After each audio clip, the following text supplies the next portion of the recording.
देव दिसला नाही कधी, पण तुझा चेहरा पाहिला स्वामींच्या कृपेच्या आधी. तुझा हात डोक्यावर राहिला बाहेरच्या जगाशी लढताना. मी जेव्हा जेव्हा थकलो तेव्हा तुझ्या कुशीत येऊनच मी पुन्हा जगणं शिकलो.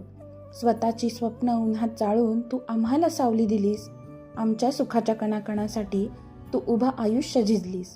स्वामींना सांगायच्या आधीच तुला माझं रडणं कळतं. दुनियेच्या गर्दीत गमावलो तरी तुझं लक्ष माझ्याकडे असतं. कधीतरी वाटतं आई, तुझी माया कुठून येते. तुझ्या एका शब्दाने काळजाची सगळी भीती पळून जाते. स्वामींच्या चरणी नतमस्तक होताना हात जोडले की जाणवतं, घरातल्या या जिवंत देवाचं देणं कधीच फिटू नाही शकत.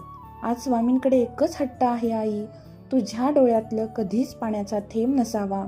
पुढच्या हजारो जन्मी मला तुझ्या कुशीत थारा मिळावा. स्वामींचे आशीर्वाद आणि तुझी माया हेच माझं खरं धन आहे. तू केवळ माझी आई नाहीस, तू माझं संपूर्ण जीवन आहेस.